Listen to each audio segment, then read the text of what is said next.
Hi guys, in this tutorial I'll teach you how you can organize money.com as a marketing manager, or how you can use money.com as a marketing manager. So yeah, on your main workspace you have to click on this blue button, which is used to add item to workspace. Then you have to click on choose from templates, and here you have to search for marketing. Here the second template that says marketing activities, you have to select and click on use template.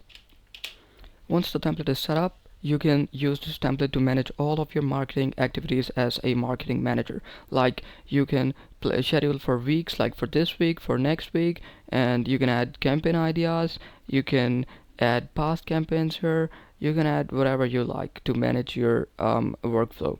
So here you can add, for this week, you can add campaign owners, platforms, publication date, writer, content status. So basically you can add all of your workflow here, like design status, campaign status, link to landing page, and all of that stuff. You can add your campaigns, you can add your leads, you can manage all of your marketing activities using this template. So I hope this tutorial was helpful. We'll see you in the next one. Thanks.